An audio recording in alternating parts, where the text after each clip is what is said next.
Blood Brothers podcast, a Five Pillars production.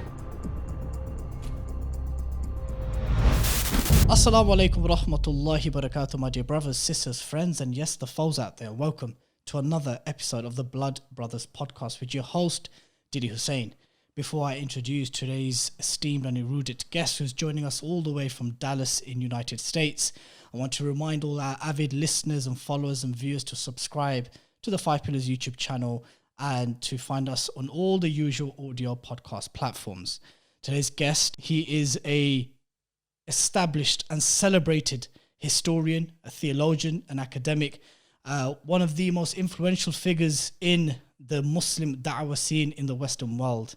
He is the resident scholar of an epic mosque, epic being the acronym for the East Plano Islamic Center in Dallas, and he is the Dean of the Islamic Seminary of America, and that is none other than Sheikh Dr. Yasir Qadhi. Sheikh, assalamu alaikum. Wa alaikum assalam wa rahmatullahi wa barakatuh. I ask Allah Azza wa Jal that all of these titles actually mean something on the Day of Judgment. In this world, these are simply words that you say. Most important is our actions and ikhlas. And every time somebody introduces with all of these lengthy titles, we have to be very clear here that these titles mean nothing on the Day of Judgment. May Allah Azza wa Jal grant us all ikhlas and taqwa. So it was, I don't like these long titles, but anyway, inshallah, let's, I hope you're doing well, Dilly. I think we have met once, in the past. We have met very briefly once in the past. You have been interviewed by my colleague, Roshan Saleh, many years ago for Press TV. Colleague, I didn't know that. Okay, mashallah. Yes, he is indeed. And of course, we have many mutual brothers between us. Alhamdulillah. Alhamdulillah. Sheikh, we've got a lot to cover today, a lot of ground to cover.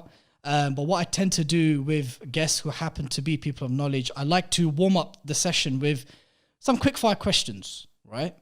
I want you to think of a boat journey that you're going on. 7 days on a boat journey. And you have to take one of the two individuals with you on this journey. Now, some of these figures are historical. They have passed. Some are still alive. Some of the answers I think I guessed right, but others I'll be interested to know who you would choose. And you do have the opportunity to just briefly elaborate on some of the choices if you feel the need to. You ready? Okay. Bismillah, okay. 7 days, boat journey, 10 companions. Imam Ahmad bin Hanbal or Imam al-Shafi'i?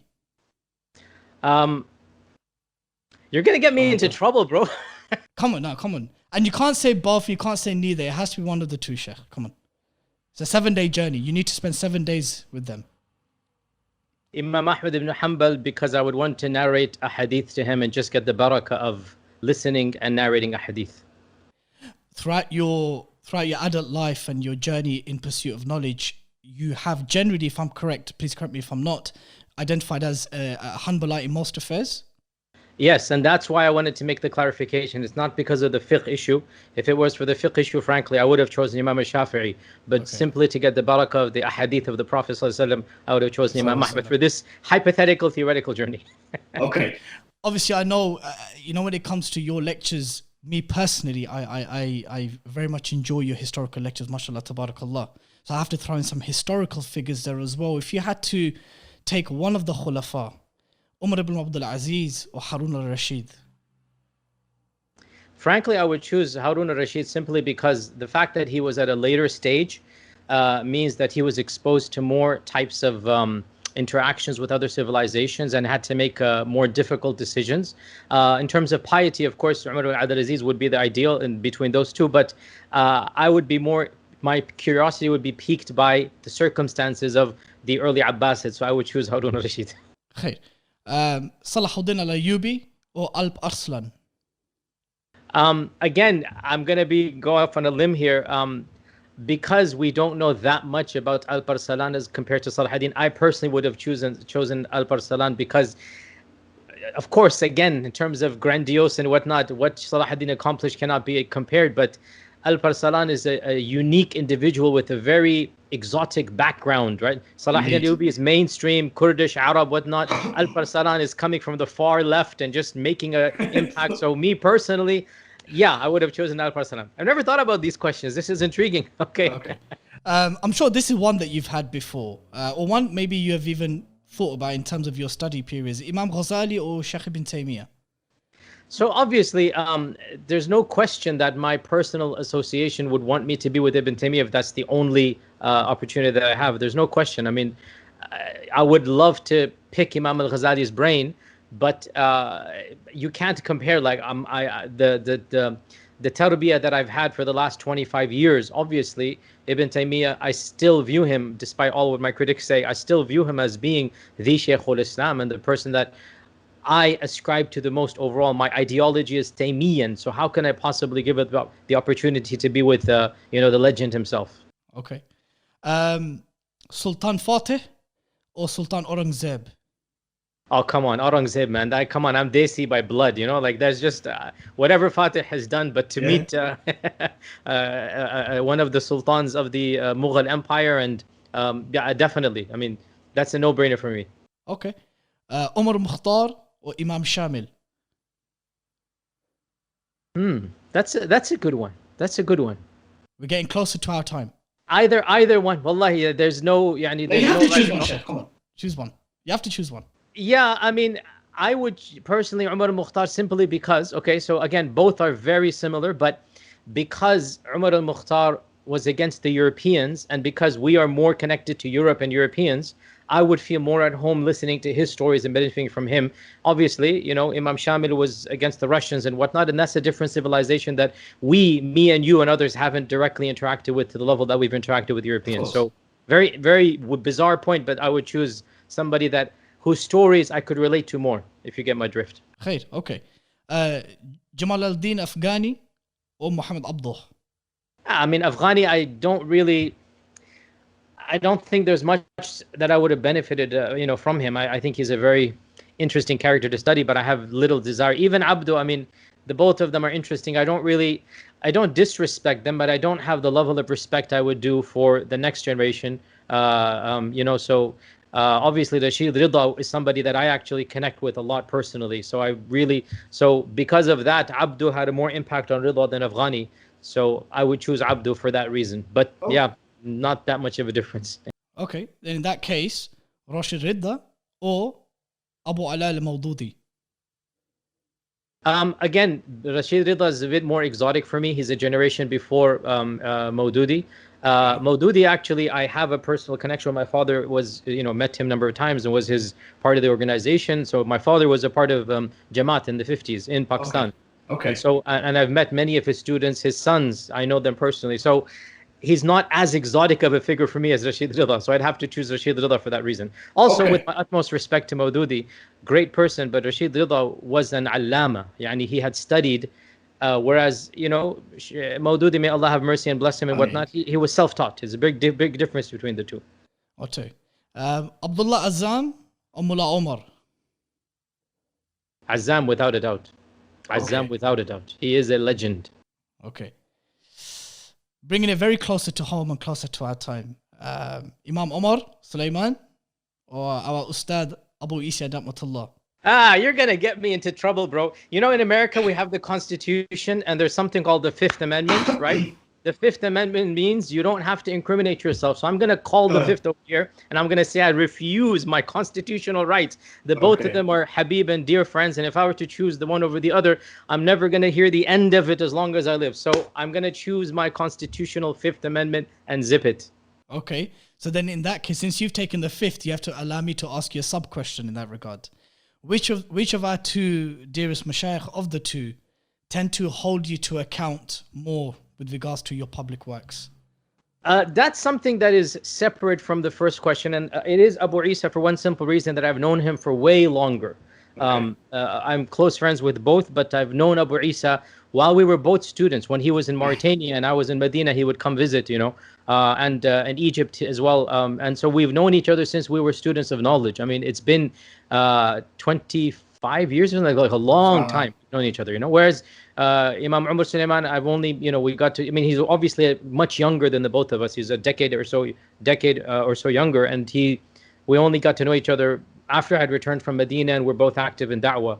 So that level has not been established for that reason, but he is a good friend of mine. So I will now let the viewers and listeners to decide based on the Fifth and on that explanation who you might, if it was a life and death situation. Last but not least, your 10th companion. Who would you take? Mufti Taqi Usmani or Sheikh Al-Qardawi? I wish you had added one more person, the one that I consider my main mentor that is still alive, that is Sheikh Salman Al-Awda, but you didn't bring him in. May Allah facilitate his release. Ameen.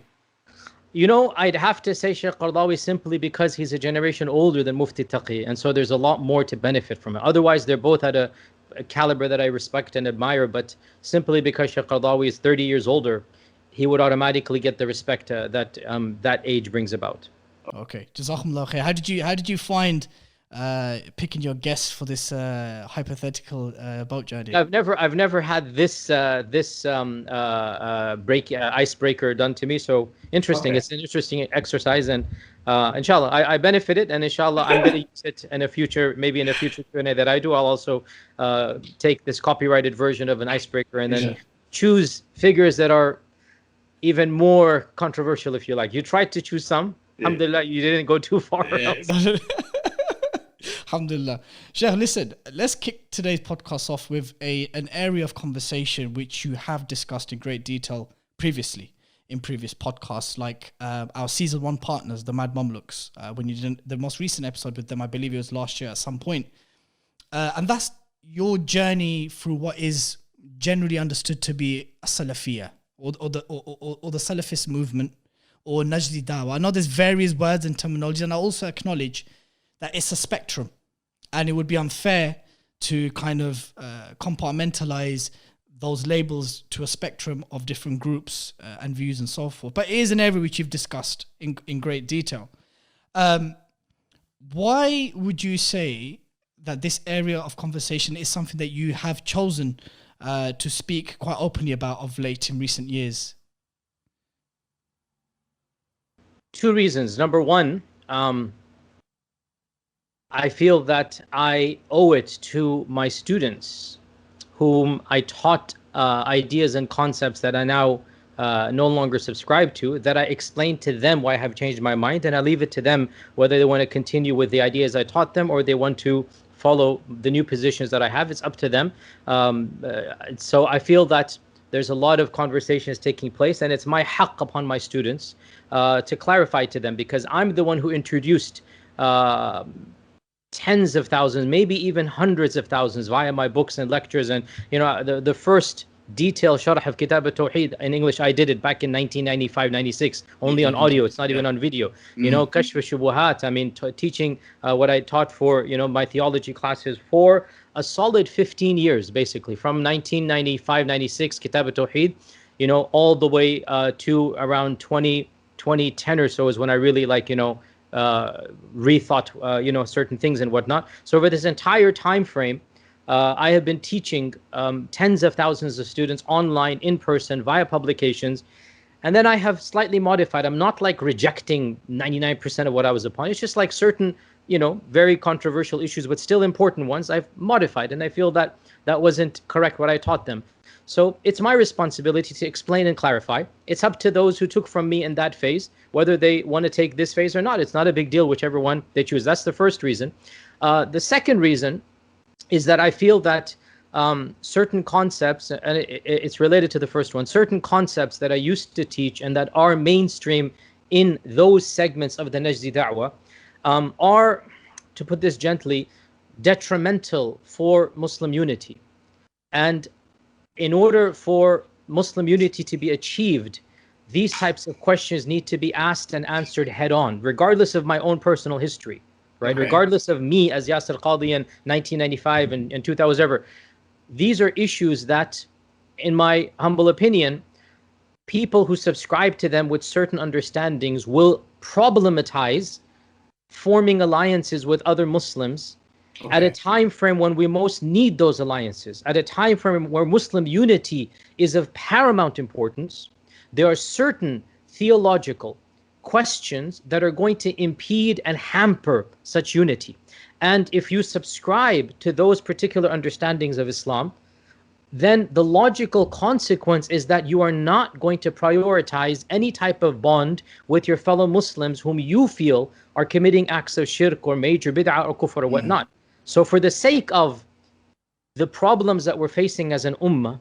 And I firmly believe one of the ways, and this is the Quranic way as well, that وَلَا تَنَازَعُوا فَتَفْشَلُوا, right? يَدُ اللَّهِ عَلَى الْجَمَاعَةِ, right? The whole point of coming together. كُونُوا عِبَادَ اللَّهِ إِخْوَانًا, as the Prophet said,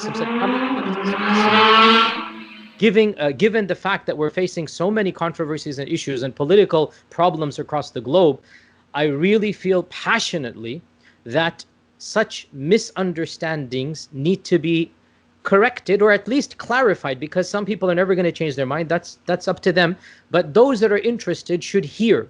And as somebody who's been through the process and who knows what needs to be said and how it needs to be said, because I've experienced it myself, I feel that there is a type of obligation on me to at least attempt in a gentle manner, in a reasonable manner, in a manner that understands the mentality of people of a certain mindset, because I was one of them, and I respect that, and I respect my teachers. Even as I have gently moved on, I've never ever criticized my alma mater or my mashayikh or anything of this nature. But yes, I have certain positions that I have moved on from, and I think that they should be clarified for the sake of betterment of the ummah. So these are the two main reasons that I think that it is important that such conversations take place. I want to ask you your personal feelings, your inner thoughts.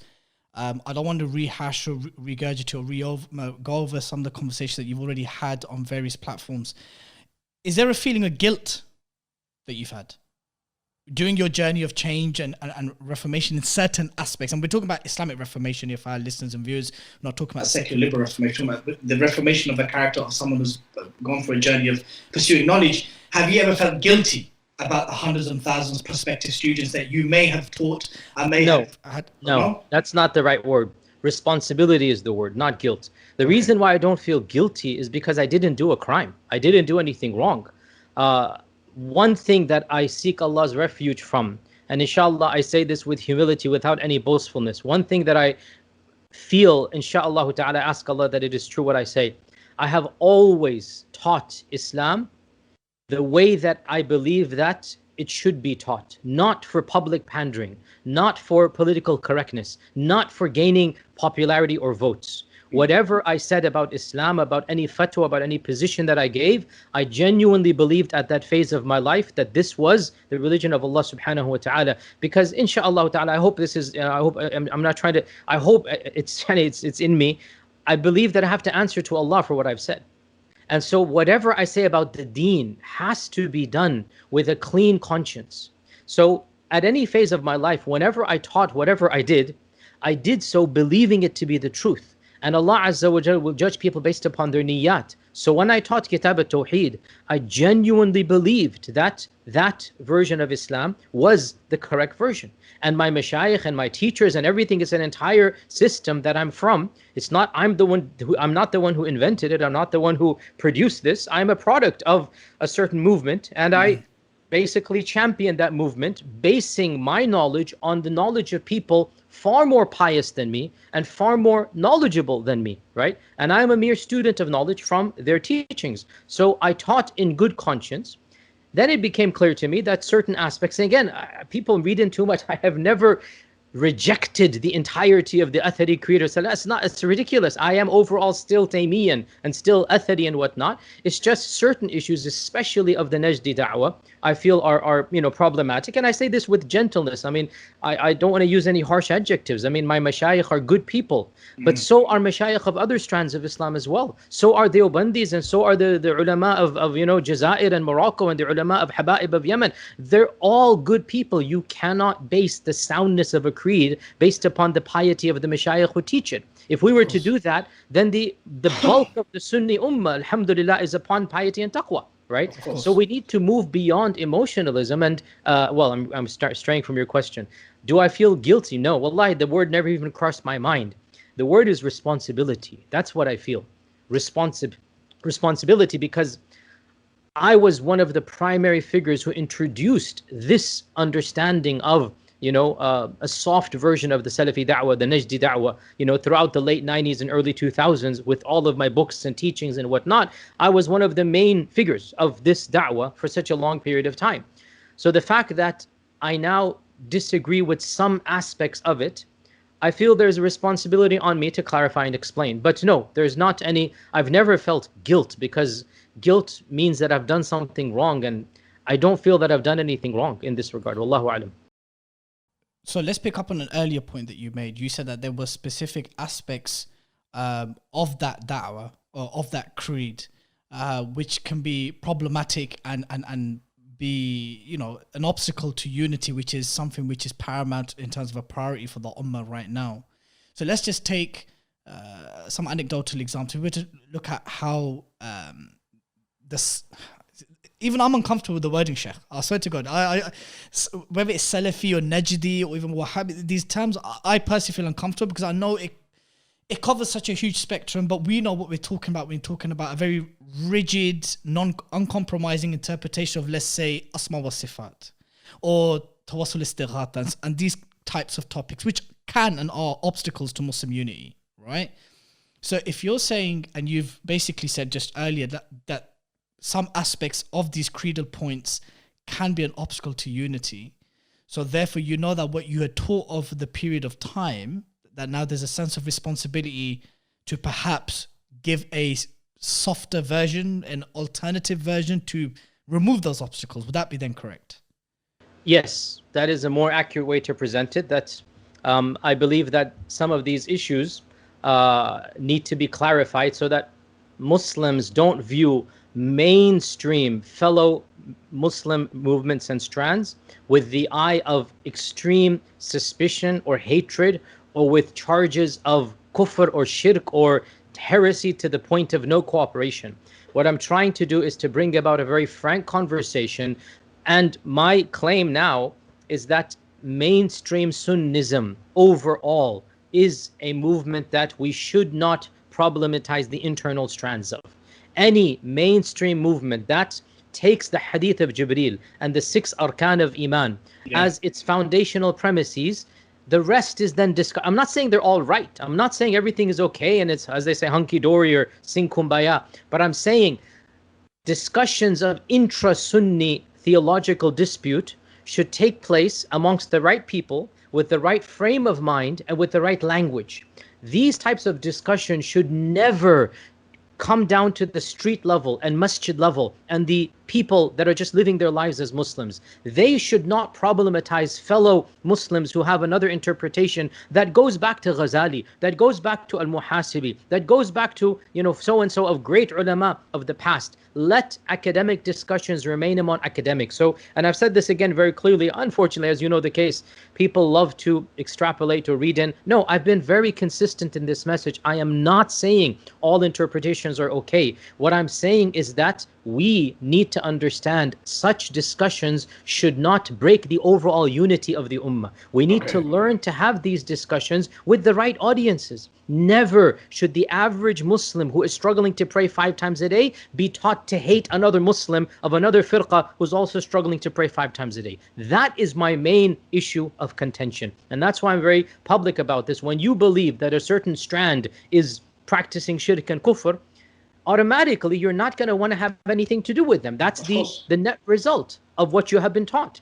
And that is why I am forced to gently, because I'm not being harsh here, gently bring up these discussions and say, no, it's not shirk and kufr what mainstream movements are doing. You can disagree. I still believe certain aspects are haram. But to say something is haram, at least the person is a Muslim. Whereas when you say it's shirk, well, then it changes everything, doesn't it? So that's why I'm saying these types of discussions need to be had head on, and we need to clarify, and I need to clarify because I have a responsibility. I'm the one having taught some of these aspects. The fact that, no, it's not, you know, shirk, again, to be specific here. So for example, tawassul, you know, or asking, and we've had I have, you know, lectures.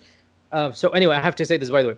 We're not talking about the actual issues. If you're interested, you can listen to number one, the most important is my 3-hour lecture on the Najdi Dawah, it's called. It's on my YouTube channel. You can listen to that. It's a 3-hour long lecture on the Najdi Dawah. I've talked a little bit about this as well in my first podcast with the Mad Mamluks, right? That was, I think, 3 years ago. A little bit about this as well. Yeah. And then also Muhammad Hijab interviewed me about my time in Medina. Yeah. And you can listen to that. So these are the 3 interviews that I would recommend anybody to listen to get to the core of what we are skirting around in this interview with you. I've already discussed the core details in those interviews. So the fact of the matter is, Sheikh, that the reality is that whilst you said that these conversations should take place, there is a place for it in the right environment with the right people, and it shouldn't trickle down on a grassroots street masjid level. But the truth of the matter is it did, whether it's the Indian subcontinent, whether it be in places like Syria with Mashaykh like Ramadan al-Bouti and others and his contemporaries. It definitely took place in the UK. Everyone knows about the noughties, the Dawah wars of the 90s in the UK. I'm very sure it did happen also in America. The fact of the matter is that these theological intra-sectarian discussions and debates did take place. Can it ever be contained? No, it can never be contained. The goal is not perfection. It's never going to happen. But the goal is to minimize evil. And if the major du'at and the major preachers and teachers simply change their tune, which has happened in North America since the 90s, so they change their tune and they don't emphasize these intra-sectarian disputes, then inshallah the bulk of the ummah will be free of them. I'd like to say that America, the Muslim scene here, has headed in that direction. Again, I'm a product of the 90s. These sectarian wars you talk about, I was in the thick and thin of them back in the 90s. Indeed. Right? I was a part of all of this, and that has what shaped me to understand. I mean, one of the main, so again, let me give an anecdote here. When I returned from Medina in 2005, right? There was no question I was a card-carrying Najdi, right? I was preaching and teaching Ibn Abdul Wahhab, and I hadn't changed one iota of my belief about the Najdi Dawah. 2005, 2006, an incident happened in a MSA. It's an ISOC, you call it, MSA, ISOC, yes, yeah. Where some of our students of the Al-Maghrib Salafi, version, whatever, and some of Zaytuna, and I'll mention names so that people understand. Zaytuna's crowd, which is obviously slightly different, that they had a very big verbal clash, and they decided to split up and form two ISOCs, two MSAs. This was on a university campus, okay? Yeah. And I knew, but 2 degrees of separation, I knew the people involved on our side, and it really hurt me. Like, I realized, bro, that's not, at that stage I said, we disagree with them, but not to this level. But then I thought to myself, can I blame these two, teenage groups for getting to this level when they're constantly hearing rhetoric from us and from their teachers of this nature? Can I really blame them for wanting to just break away, thinking that each one is mubtadi' and dal and mudil?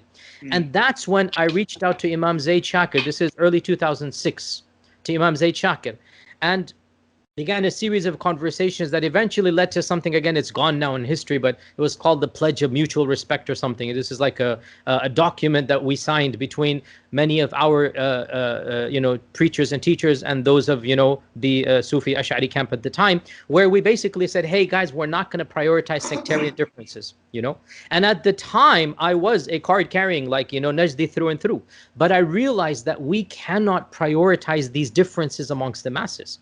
And that was simply because of the environment that I found myself in. To see that people are going to literally break away from one another, form different masajid, and form different MSAs based upon Imam Ghazali and Imam Ibn Taymiyyah, no, that's not Islam. But that's what's going to happen when you constantly keep on telling them, these people are dal and mudil and the Ahl al-Bid'ah and the Ash'ar are like this, or they say the Hashawi are like this. You have to minimize that rhetoric. I think we both learned from the 90s and then 9/11 and all of the backlash that happened and whatnot. And inshallah, these days, at least in the North American scene, we really don't have a mainstream preacher who is still upon that 90s version, because we've realized that it doesn't make any sense to be isolationist and to burn all our bridges with one another. No, what unifies us is far, far more than what splits us apart. And the kalima is the most important thing that unifies us. Even if we disagree about asma al sifat, or we disagree about certain aspects of tasawwuf and whatnot, those disagreements should not lead to the breaking of bonds between the ummah as a whole. So again, this is a personal anecdote that it made me realize I need to think things through. That led to the journey of trying to understand intellectually, because again, I'm jumping the gun here, but I needed to reconcile in my own mind how we can form ties with groups of people that I'm being taught are committing shirk. You see? My heart is telling me that we need to form bonds for the ummah. And these are people of iman and taqwa. I meet them, I interact with them, and they have great precedence when they quote their fatwa of tawassul, whatever it might be. They have a long list of ulama from Suyuti and from, Ibn Hajar and Nawawi. All of them are allowing this thing, and you know this. I mean, this is well known, right? Yes. And yet I am being taught that specific aspects of what they're doing is shirk and kufr. Okay? So how do I reconcile forming bonds with people whom intellectually I'm being told, and I believe at that time, that this is shirk? And that's a cognitive dissonance. You're put in a very awkward situation. And this is what forced me to go back and really, as I said, with an open mind, think, is it really shirk? What my teachers have taught me. I'm meeting these Muslims. I don't see them as Hindus. I don't see them as pagans. I see them with their iman, their taqwa, their tahajjud, their dhikr. I see them and they genuinely love Allah and His Messenger. And I see them quoting great ulama, far greater than, many of in our movement, for example. And yet I'm being taught that this is shirk and kufr. And this is why I needed to really reconcile. And as I said, it's in my Najdi lecture, the 3-hour long one. I went into a very deep dive and a year and a half reading, rethinking critically and whatnot. And then obviously it became clear to me that you can disagree and you can say, yes, they should not be doing that.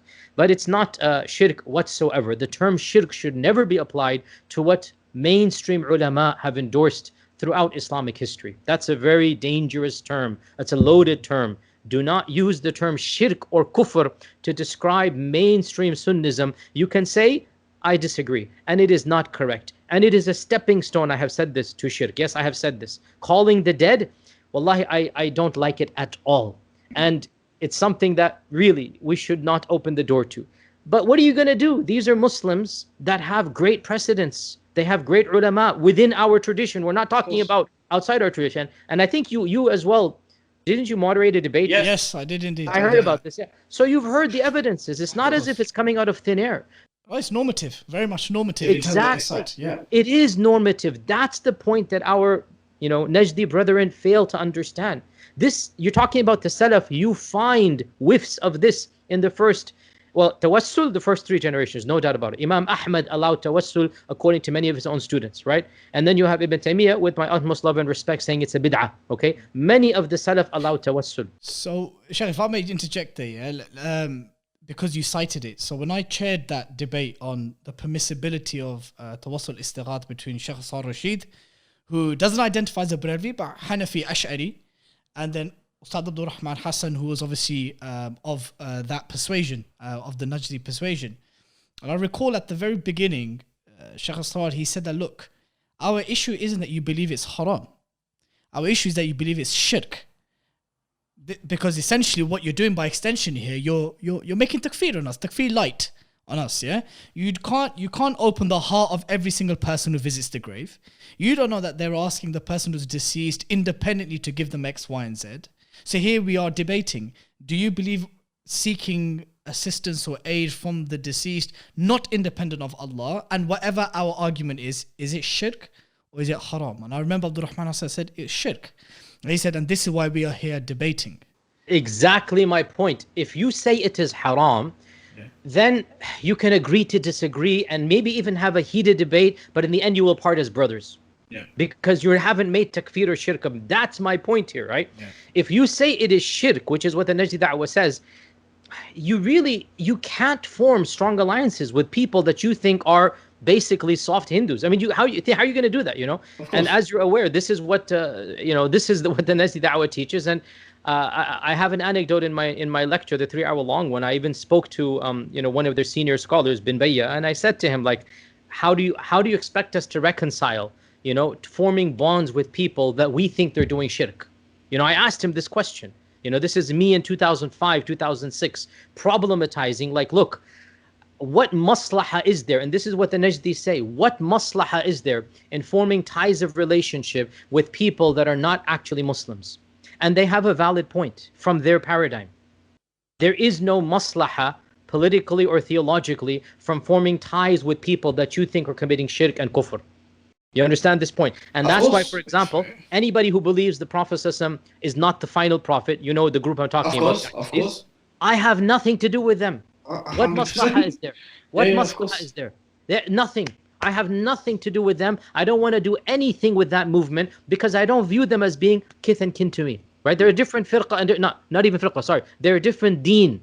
They have nothing to do with Islam. 100%. Okay, now if you're going to say mainstream tasawwuf, Ghazalian tasawwuf is kufr and shirk, right? If you're going to say 90% of the ulama of Yemen and, Morocco and many in Azhar and whatnot are practicing shirk, what are you going to do to the ummah? And that's why I have to say, at least amongst our circles that listen to us, I don't give khutbas about this. My lecture series are not about these issues, but for academic audiences, and even in the library chats, I said this is an academic talk. If you're interested, you have the background. We need to clarify that this interpretation of calling it shirk is a minority one. You can call it haram, and you have giants that have called it haram. Ibn Aqil said it's haram. My argument, and I know this caused a controversy, but I stand by this. It appears very clear to me that Ibn Taymiyyah is also upon this position, and that Ibn Abdul Wahhab misinterpreted Ibn Taymiyyah. And I quoted Ibn Taymiyyah as well. And as I said, further research needs to be done because you do find passages that are ambiguous in nature. So we need to compile all the passages and get a clear cut. But it is very clear to me, at least at this stage, and I'm willing to be corrected or sit with specialists, but at this stage it is clear to me that as a default, Ibn Taymiyyah said it is haram to ask the dead, and it could be shirk. And this is the position that I hold. In terms of sorry, Sheikh. So in terms of matter, you've said that. Look, so someone accepts the hadith of Jibreel alayhi salam and the 6 arkan of iman. Does that mean these matters of asma wa sifat and istighatha, tawassul and so forth, do you believe these to be furu'i matters now, as opposed to very core creedal matters in the past?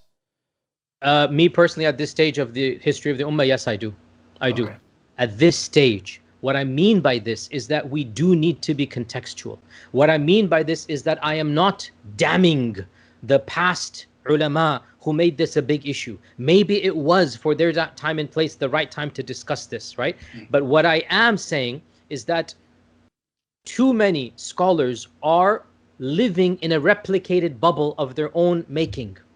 Too many scholars make these issues of the past just as important as they were in the past. They're making them now, and that is a mistake, because we now have a different set of issues that the past did not have. Never in the history of the ummah have we faced the type of ridda going on, the attacks, the agnostic and atheistic, attacks on Islam. Never have our second, third generation, en masse, I would say, having these shubuhat of the validity of our faith as they do now.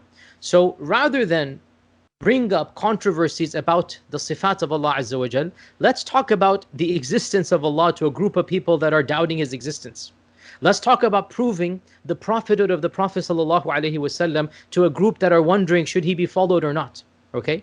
So the context that we live in brings about a different set of issues. Now, advanced students in Medina and advanced students in, Deoband and advanced students in Al-Azhar, if they want to come together and talk about istawa ala al-arsh and nuzul and whatnot, alhamdulillah, it's a very useful exercise, and I'm not against and opposed to that. But they should not translate those academic arguments to their respective masses and cause the people to hate one another, boycott one another because of these controversies. Before we move on to the next topic of discussion, let me posit this to you. Would you say that your shift in position, I don't want to use the word awakening, I think it's a bit tongue-in-cheek, but some of the realizations that you had come to, would you say the environment forced you to do this, or yes, your increased observations and experience with other Muslims? Well, that's the same thing. No, because post 9/11, did that push you to do it? Because there's a thing in the UK here, Sheikh, where it's like an unspoken thing, but we said that, look, the Salafis here had to tone their stuff down because post 9/11, post 7/7, the Salafis or the Wahhabis became the target of the CVE operation and the system. So the environment pushed them to tone down some of the rhetoric. I see what you're saying. No, not the environment. The context, again, it's not governmental pressure. It's the realization that we don't have the luxury to be so isolationist. The realization that it is nonsensical for 20 Muslims of a particular Salafi persuasion to say we are the ghuraba and we are the Ahl al-Haqq and we're not going to pray behind anybody else. And this is nonsensical. Now, pre 9/11, you are not forced to think through the ramifications of being ghuraba. Pre 9/11, and you are old enough to remember this, most of our other audience, they wouldn't even know this, but the level of freedoms that we had are unimaginable, you know? Pre 9/11, there was fundraising for the jihad in Bosnia. Exactly. Azzam came to America, by the way. We talked about Azzam came to America under American supervision and fundraised here in America, in Oklahoma and other places, and the government allowed this, you know? It's a different world altogether. So it's not governmental pressure. It's that we were allowed to be blissfully naive. That's really the way I view it. We were allowed some naivety in terms of our political and theological understandings. Post 9/11, post 7/7, the government backlash, the war in Iraq, the rise of Al-Qaeda, the rise of ISIS, all of this, it's like a punch in the face to us. Like, okay, do you really believe this stuff? And I've said this in the Najdi Dawah video. The rise of ISIS, to me, was a huge wake-up call. Because as an academic who taught jihadist movements in my university, I taught at university, the Western University, Rhodes College. I taught a class on jihad, and I taught a class on radical Islam. And so I'm reading their books, and I'm explaining and whatnot, reading the material of ISIS. It is very clear that they are quoting the Najdi Dawah and the first phase of the Najdi Dawah. They are indeed. Now, and what it became very clear to me at the rise of ISIS that, hey, the Najdi Da'wah, phase 1, 1790, 1800, and the current movement of ISIS are very, very, very similar. Not exactly the same, but there's too much similarity. Yeah. And why am I feeling uncomfortable at ISIS if it is the Najdi Da'wah? As practiced by Ibn Abdul Wahhab, because the Najdi Da'wah is original, and ISIS is original. They go back to the Najdi Da'wah. They don't like the third wave Najdi Da'wah. I went over this in my Najdi lectures. You can listen to that, right? Why am I uncomfortable if this is what I actually believe? Because when you see the impact of saying everybody else is a kafir and mushrik and we're going to execute them, which is what ISIS did, right? Everybody who doesn't follow our khilafah, everybody who doesn't follow our understanding of Islam, automatically you're a mushrik. We can do this, we can do that, and they did it. Why am I feeling uncomfortable? And it made me realize that I need to think deeply about this, because if it is true, then I should not feel uncomfortable. And if it's not true, well then I have misunderstood. And so that it was an awakening because of our circumstances, not because of governmental pressure. I mean, inshallah, I seek Allah's refuge from ever changing the deen because of what somebody else says. But sometimes you realize something because of experience. And to me, this was it, to see we don't have the luxury of breaking up the bonds of the ummah over classical issues of asma wa sifat or istighatha or tawassul, and to uncomfortably realize that almost all of the terroristic movements have one degree of separation from Najdi Da'wah, whether it's Al-Qaeda, whether it's ISIS, whatnot. Why don't we find those movements coming from other strands of Islam? Not that other strands are innocent of all crimes. Other strands are guilty of subservience to the rulers. You get my point with Egypt and whatnot, right? So when I criticize the Da'wah I came from, it's not exonerating other da'wahs. And that's another point I need to be clear here. Every single strand of Islam has its faults. Every single strand of developed, theological, political strand, whether it's Deobandism, whether it's, the Habaib of Yemen, whether it's, the Qayrawan University, whether it's Al-Azhar, there is no one that's 100% correct. That's Allah and His Messenger. Al-Haq is Allah Azza wa Jal. Every strand has its pros and cons. I have more of a duty to speak about the strand that I came from, because that's me, and I have the right to say this. Whereas if I start criticizing other strands, that might lead to sectarianism. So where was I? Completely lost my train of thought. You're talking about you've got grounds and bases to criticize the thinking and the background that you came from.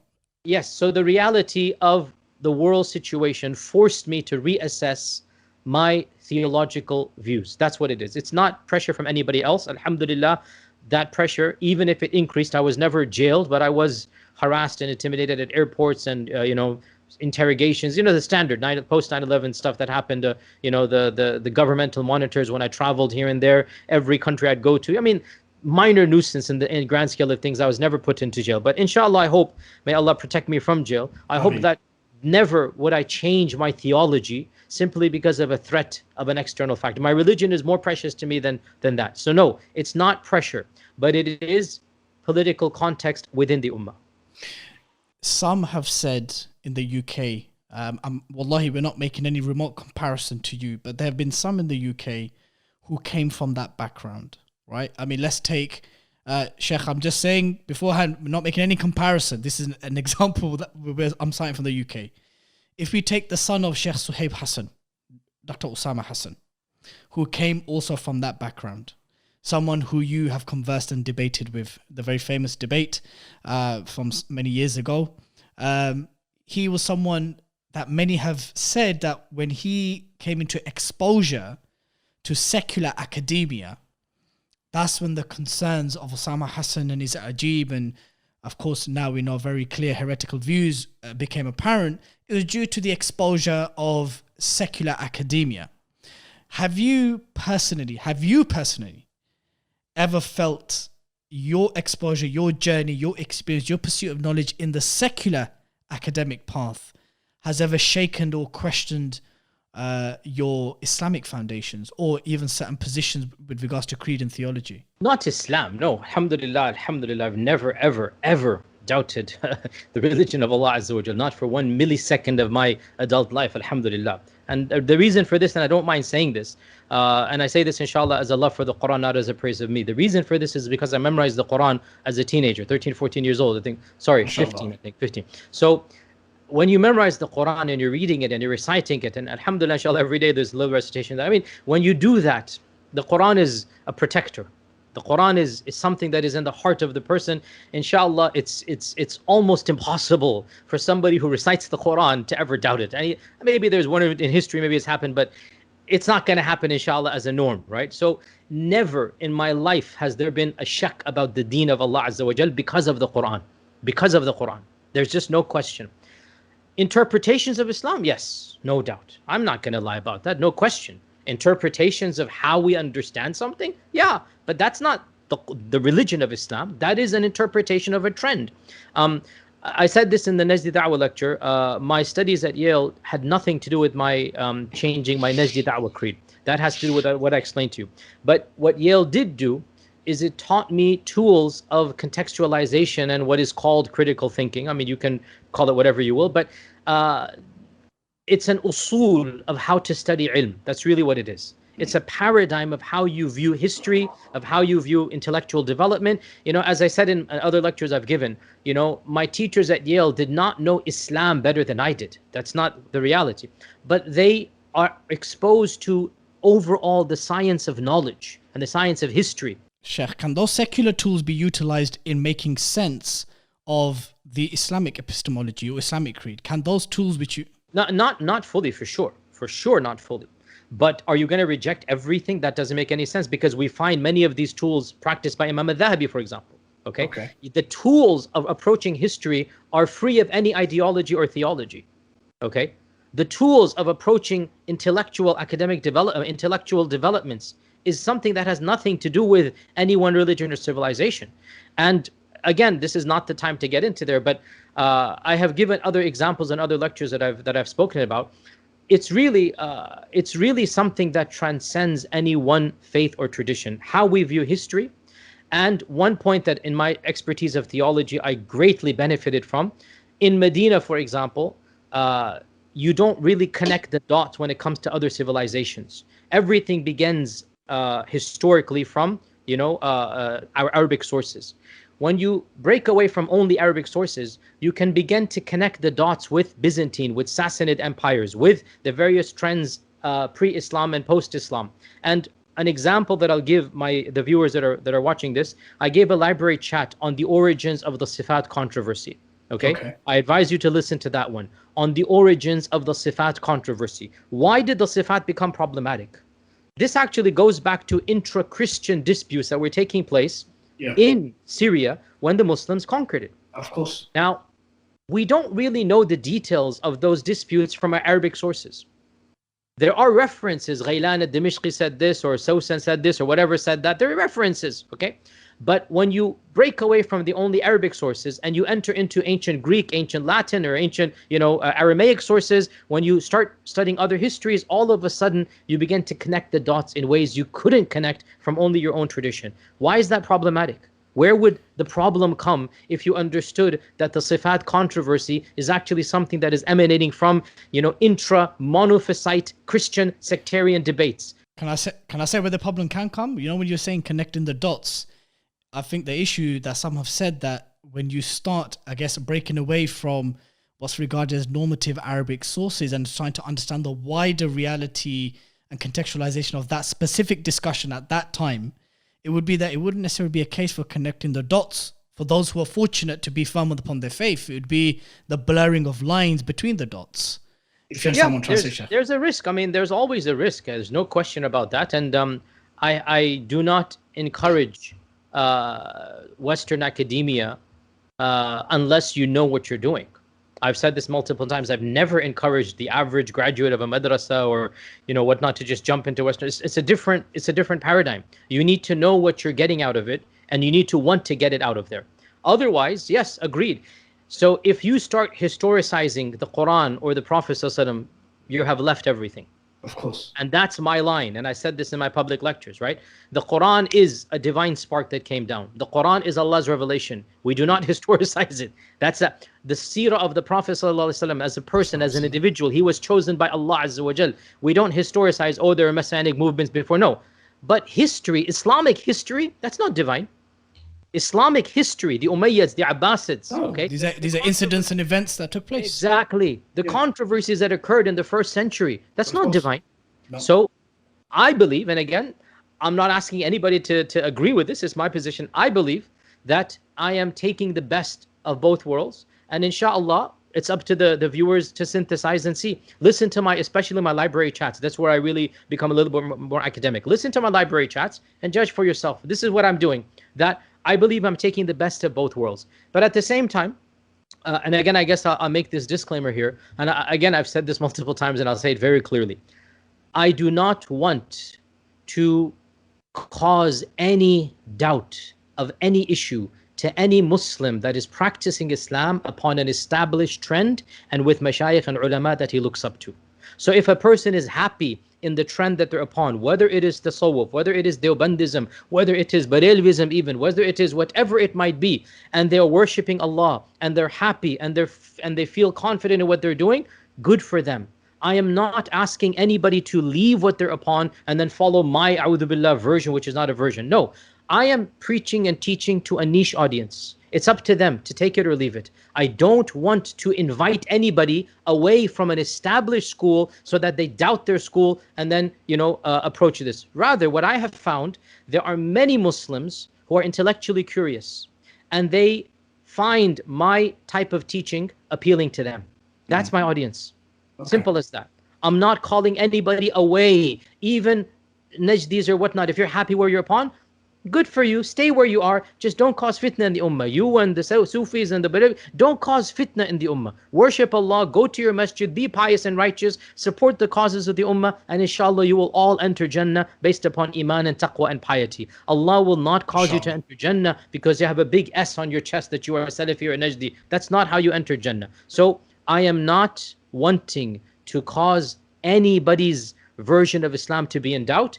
But I'm preaching and teaching in a way that appeals to a certain segment. And generally, these are people that are not interested in one particular sect, and they're wanting to be more ecumenical, and they find my teaching to be of use to them. Sheikh, so I'm glad you kind of concluded on the point of the disclaimer that you don't want to cause doubts, and you certainly do not want to move people away from established practices of their deen and so forth. But let's go into not details. Perhaps if you're comfortable, we can do that later on. But some of the quote unquote controversies, right? And the somewhat unfortunate context in the way they came to surface, right? Before we get to that, some would argue that whatever it was, whether it was the Juj and Ma'ajuj position that you clarified, whether it was your conversation with our brother Muhammad Hijab regarding the haruf, the Quran and so forth, and the preservation of the Quran, and whether it was a 2-3 minute clip that was doing the rounds when you were in I believe it was an interfaith discussion, it was about the hudud, whatever it may be, whatever those topics that had caused quote unquote somewhat of an uproar in Muslim Twitter or Muslim online, do you believe that there is a basis for the awam to hold people of knowledge to account in the way that it has become so normal on social media? It is not the haqq of the awam to question the ulama. It is the haqq of other ulama to question the ulama. It is a communal obligation that Allah has placed upon the people of knowledge. Okay. Because we cannot expect for the awam, Hanafi Shafi'i might be a huge difference, which it is in many places, India, Pakistan, Bangladesh, as you know. Where you put your hands becomes a fitna. Whether you say Ameen out loud or not becomes a fitna, right? Yeah. This is what happens when you allow the awam to become the policers and enforcers. And we see the chaos that is being caused, around the social media, when people who are not qualified to criticize take it upon themselves to criticize. And again, obviously, you're touching a personal nerve, because all of us are frustrated and irritated. There's no denying this. We're human beings. We're all frustrated and irritated by the rise of, a new class of people who, let me choose my adjectives with care, they display neither knowledge nor wisdom nor Islamic mannerisms. And they are, I'm using this with care, wallahi, but it's clear that some of them really are fitna mongers. And I don't say this harshly. I say this factually. They want to cause drama and create controversy when none should exist. And they find clips that are obscure, unknown, 10-second clips of Umar Suleiman, myself, Abu Isa, whatever. And, maybe even years old, maybe even the context is very clear. And they'll take it and then spread it with a very, harsh adjectives and words and, pagan rituals and kafir and, crypto reformers and whatnot. And subhanAllah, any person of ilm, if he came across this, would either, understand what the context was going on, or make an excuse based upon the entire methodology of the person, which is well known with internet and YouTube, or at the very least, make sure that they understand that this is actually correct and make a phone call or find out before making a drama out of it, right? So this is what happens when proper Islamic protocol is not followed. You don't need to subscribe to Netflix or HBO. Facebook becomes your entertainment session because of the social drama. And fitna is created when none should have been created. And people become involved in things that are of no benefit to them iman-wise, and rather are distractions, and rather bring about a sense of sin, maybe even by saying things they shouldn't say. And then also, a'udhu billah, it harms overall preaching and teaching, because a sense is created, a false sense, that all teachers and preachers are sold out, except for a group of nobodies, to be honest, a group of untrained, whatever. These are the people upon the haqq. And I've spoken about this as explicitly as I can in my interview on Madkhalism with hijab. You can listen to that. I have many Facebook posts about this issue, but it is what it is. People like to do that. So no, to answer your question, no. The average Muslim should stick with ulama that they like and appreciate. If any alim, and that includes, a talib ilm like me, brings doubt to them, abandon that and stick with the people that you trust. But do not create a controversy and do not speak about others. That's not your role. Follow your ulama and worship Allah Azza wa Jal, and don't take from people that you feel doubtful about. Sheikh, in that case, let me just play the advocate of the other side, for a moment. The fact that when these clips, statements have been circulated, have surfaced years after, have been shared with blurbs that are somewhat vitriolic and very, very targeted and so forth. The fact is that when that's happened, clarification statements have been issued by yourself, have been issued by Imam Omar Suleiman, have been issued by Professor Jonathan Brown, has been issued by Hamza Yusuf when he says he's tired and therefore he said so. So the fact is that when we get clarifications and excuses, what it does, and I'm just saying this, is that it comes across that so there was some khair in this being circulated and shared, because it forced them to clarify a matter or them to retract on a matter and so forth. That's what the other side would argue to some degree. So you're the one, not you, but you're the one who brought this minor slip up to international media attention. Nobody would have known about it, okay? Hamza Yusuf's clip, for example, clearly it was a mistake, clearly. And he himself clarified. and the context of it, it was taken years before the actual uprising, whatever. I'm not justifying. Clearly it was a mistake. But nobody knew about it until that 10-second clip goes viral. Justification is done. Umar Suleiman's clip, no doubt, when I saw it, it was like, astaghfirullah, bro, why would you do that? But I know him well enough to know that there is no kufr or shirk involved. You do something, you don't understand the repercussions. He himself clarified. But here's the point. If that particular person had not found, after scouring thousands of materials, that 10-second clip that goes back 4 years, and made a big controversy over it, it would not have been a controversy. So why create? You could have called Umar Suleiman, tell him, bro, you have this clip here. I know this is a mistake. He would have, cut it off of YouTube. Khalas, no damage done. But to accuse him of being like a secret murtad, libation, and he's doing pagan rituals. Come on, bro. Have some iman and taqwa. This is a person, inshallah, I have no doubt, prays the Hajjud, memorizing the Quran, whatnot. You're going to say he is a secret pagan? So, and with me, of course, I don't want to get personal, but again, the same thing, a crypto reformer. A'udhu billah, akhi. Qardawi is a crypto reformer, he's a semi-murtad. Sheikh Salman al-Audi, these are my mashayikh, in terms of fiqh and whatnot. So accusing me of being somebody who wants to destroy the deen, and I have mashayikh far bigger than me that are saying the exact same thing. And either this person is ignorant or willfully ignorant, or again, so it gets painful because wallahi, nobody likes to be accused in the deen. And this is pure kadhib and buhtan, and anybody who makes these accusations intentionally, I find it difficult to forgive in this world. Maybe in the akhirah I will forgive, but after I get my ajr. After I get my ajr fully from this type of slander, because it is slander of the highest magnitude. So I throw it back to you and I say, they're the ones who created the controversies in the first place. Now, that doesn't mean every single case should be ignored. But if an average person finds something problematic, they should go to their own teachers, their own ulama. They should go and up the hierarchy, how it's supposed to be done. Have a sheikh or an alim or a talib al-ilm, then contact the person. Figure out, is it worthy to go public and make a clip that say this is wrong? Or can the damage be done? In the end of the day, ya akhi Dilly, look, whether you like it or not, certain individuals are so active in preaching to the masses that attacking them is going to attack many of the people's attachment to knowledge. I don't mind saying this. Should I mention this name or not? Let me just say, because I don't want to get into trouble. One of the most prominent white converts to Islam, senior to me in age and conversion, leave it at that, has certain political stances that I disagree with. I'll just be generic here, okay? And I met him 3 years ago, and I showered him with praise in a way that... In Hajj? I believe you met him in Hajj? I'm not going to mention names, bro. I showered in private, me and him and just his students. And I said, Sheikh, for many people, you are the icon of Islam in North America. For many people, you represent the tradition. I gave him so much praise, and it was from the heart. It wasn't something completely false. And I tried to use that, and I say, Sheikh, when people attack you because of your stances, they are attacking the deen and religiosity and ilm. And I said this to somebody whom I actually disagree with on a maybe fiqhi or aqdi level as well.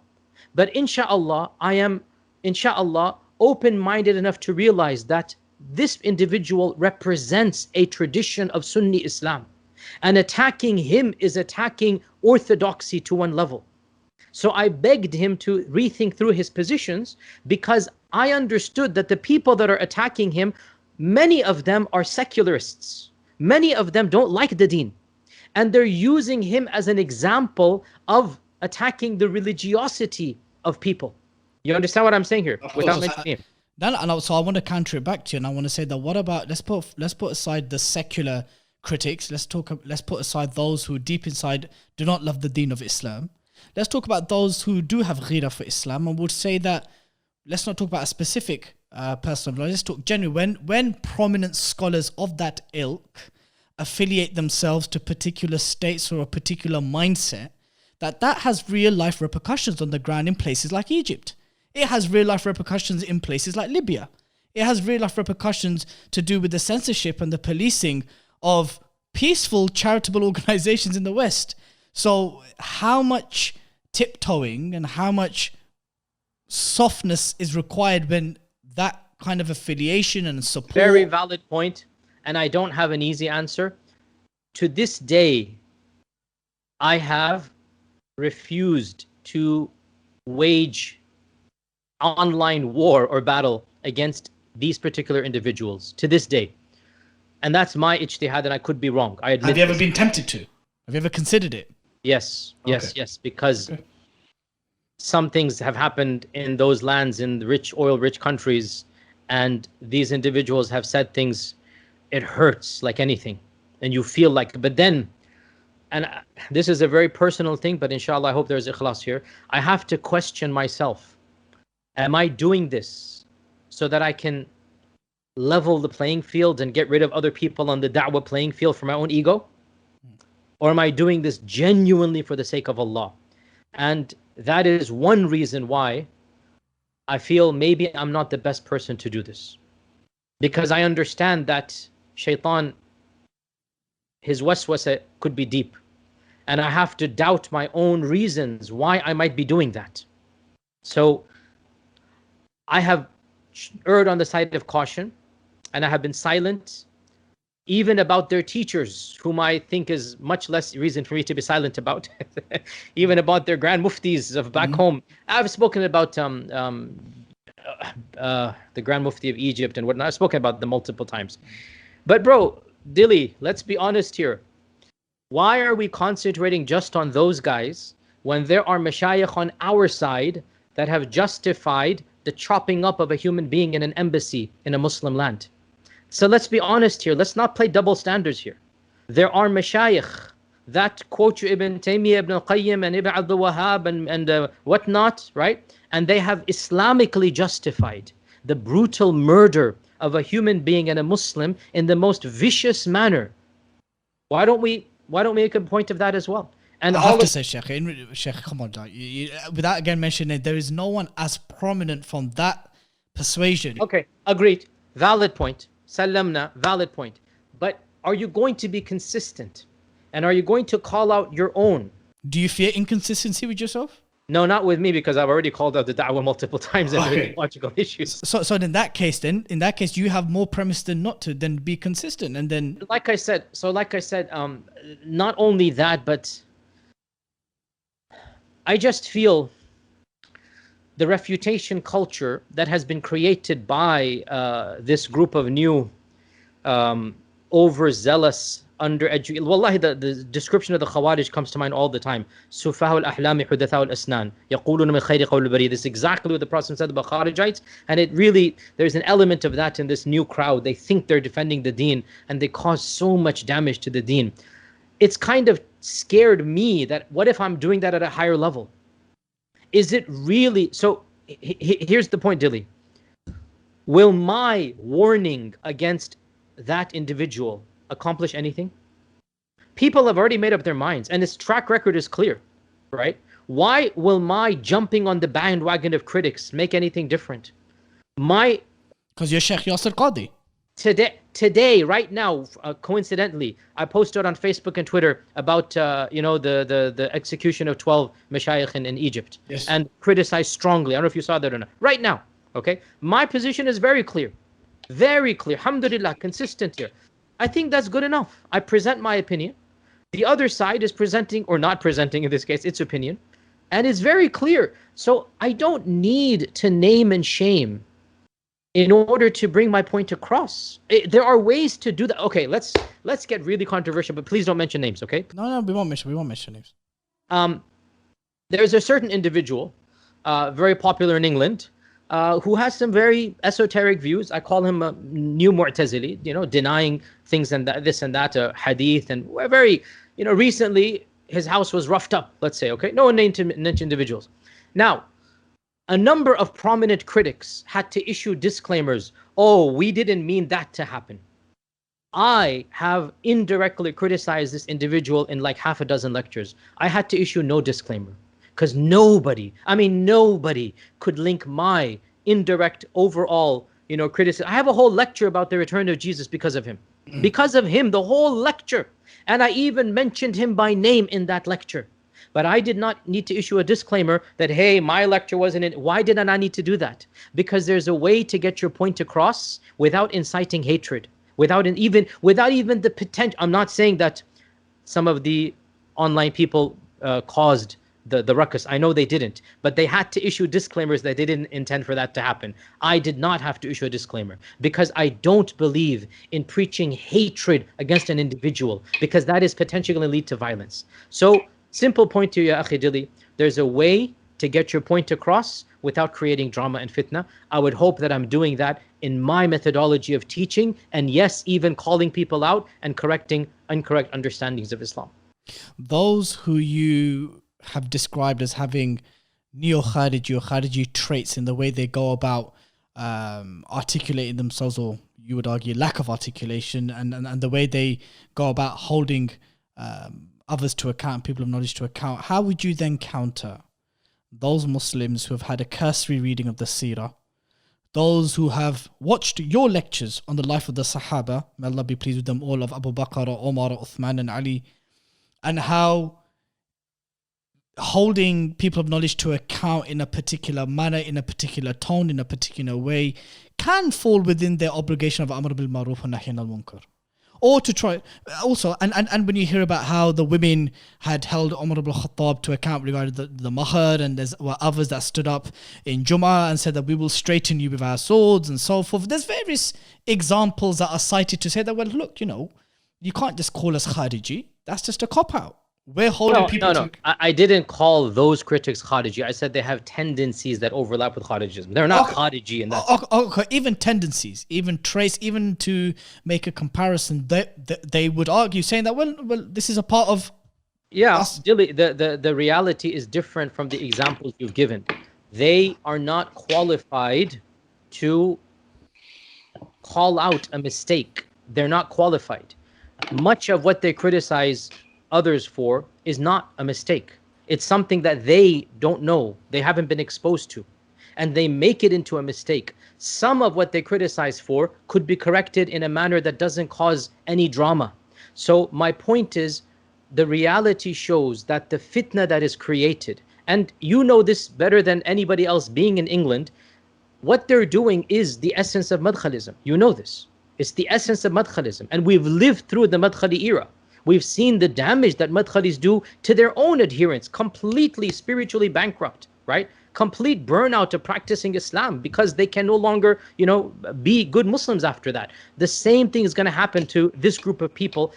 You cannot create a da'wah whose premise is refuting other da'wahs.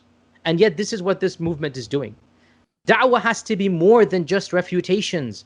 Refutation is like salt. The people that are qualified do it just in the right amount.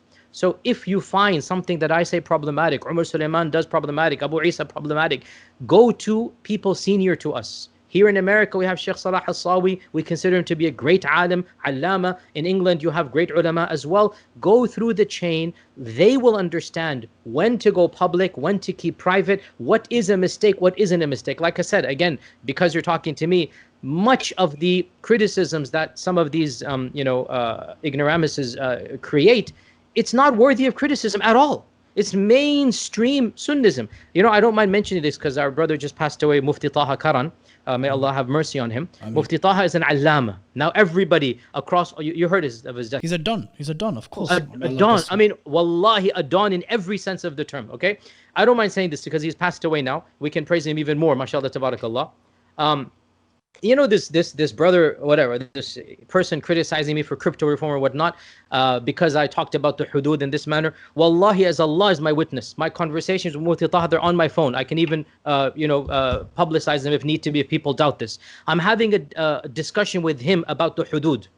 And I asked him point blank, I said, so Mufti, this is last year, what do you think then of the proposition that in the modern world, given the nation state and given all of the problems and whatnot, if we call for a rethinking of the hudud for the nation states, not in the Sharia, not a permanent abrogation, but to rethink through in Pakistan, in Tunisia, in Turkey, if we rethink and we make it penalties or, jail or whatnot, is this in accordance with the Sharia? I'm asking him because I consider him my senior in knowledge. He is older than me and more knowledgeable than me. And that's my methodology. I always ask people that I trust. So this is a conversation I'm having Mufti Taha Karan. You know what he said to me? Yes, he said, yes, our history is replete with such examples. and it is in accordance with the goals of the Sharia. He said basically, I mean, I don't quote the wordings, he basically said our problem is our ulama are so literalist that they cannot understand that this is of the goals of the Sharia, to rethink through. And because they're so literalist and fundamentalist, he said they have opened the door for progressive Islam, which is something that I've said multiple times. If you're not going to allow legitimate reform, now the term reform makes people worried and scared. When I say reform, obviously my examples are all very clear. We're talking about applying standard usul al-fiqh. We're talking about mainstream epistemology, nothing radical. The Quran, the Sunnah, the Ijma', but rethinking through the textbooks written 1,000 years ago. Rethinking through in light of modernity. Mufti Taha is telling me, yes, we should do this. Shaykh Qardawi is saying this. All of the great ulama are saying this. Now, the brother comes along, may Allah guide him, and if he doesn't repent, then wallah, this particular person, I have no doubt, inshallah, hasanat on the Day of Judgment, because I have kept my tongue very as much as possible. But still, this brother comes along and accuses, a'udhu billah, almost of ridda, almost like he wants to destroy Islam from inside. I mean, honestly, this is jahl murakkab. This is the position of many, many ulama. This is the mainstream default of every single alim that is involved with the councils of Mecca, of Rabita, and the International Union of Muslim Scholars. This is mainstream Sunni fiqh. But our brother here doesn't know this, or he's intentionally ignoring this, and he creates an entire controversy, slandering another Muslim and da'i, accusing of crypto reform or semi-ridda or paganism, whatever it might be. So that's the problem, Dilly. You're opening the floor for ignoramuses to become leaders. It's not their job and responsibility. If the brother feels or anybody feels something is wrong, go up the chain. Ask your ulama, is this something permissible or not? And let them decide what to do. Before we bring the podcast, not to a close, but to its concluding topic, there is one specific topic I did want to ask you about. I don't want to go into the actual subject matter of the ahruf and the preservation of the Quran and so forth. What I want to perhaps ask you is the exchange that took place between you and Muhammad Hijab. I guess the edited version after what took place afterwards among some Christians and Islam haters. Do you have any regrets about that particular engagement with Hijab? Yes, of course. I'm a human being and I make mistakes. And I made a mistake with the wordings of that interview. No question about that. May Allah forgive any mistakes that were made. It wasn't done intentionally. And I learned my lesson. These types of difficult topics, you should not impromptu and have a written script about it. Having a live interview without a script on these difficult topics. I think one of the fundamental mistakes I made, and by the way, so Dilly, this goes back to the exact previous point of controversies and whatnot. Because, sorry, Sheikh. So created before that because it was through an unfortunate email leak. Because people thought that they're defending the faith, because they're of a particular persuasion. Again, that Najdi mindset, everybody's a deviant, we have to hunt deviants. That's one of my criticisms of that mindset. Is the maslaha argument not good enough? You want to find deviancy in other people. You want to kick people off rather than bring people in, right? So when you hear a position that you have not heard, but it is a mainstream position that goes back to great imams like At-Tahawi, like others, which I can quote, which we're not going to go here. When you have a position that is very well established, but you as a minor talib ilm have never heard of it, and then somebody comes along, you haven't heard it, khalas, he must be a deviant. And so, the person leaks all the emails, again, these Najdis, they think they know everything, but because they haven't been taught it. So, khalas, the maslahah is to expose, ya akhi, again, creating an entire controversy. My positions, I have spoken to very, very openly with other Tullab al-Ilm and Mashayikh. Not a single one amongst them has considered me to be a deviant. Not one. And I do not keep this hidden. Anybody comes to me, you show me you know this material, I'll open up to you. But it's not a material that should be put on YouTube or online. This is very difficult, very advanced stuff. I have spoken about this in many private gatherings with Tullab al-Ilm.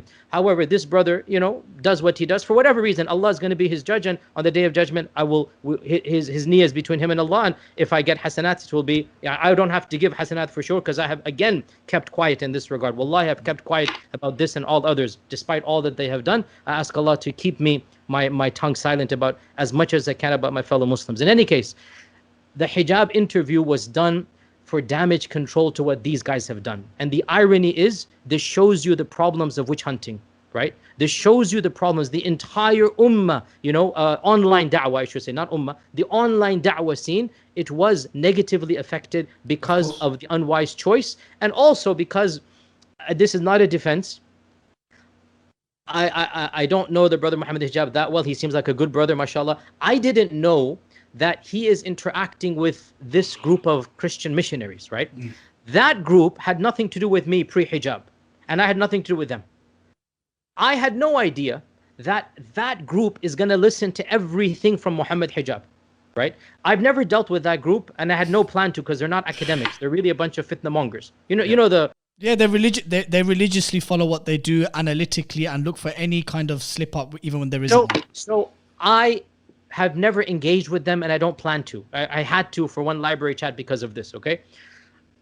I made a mistake in the wordings about ahruf and qira'at, and it was a bit ambiguous. As I clarified, they jumped on this and they extrapolated to the essence of the Quran. The context is very clear. I'm talking about an opinion of the ahruf. There are holes in the narrative about the position of ahruf, not about the preservation of the Quran. It's very clear. The narrative of the ahruf and the position about the ahruf and qira'at. Okay, not a wise choice of wording, okay? I still thought, if somebody listens to the entire context, is very clear. So for at least 2-3 weeks, I didn't take down the interview.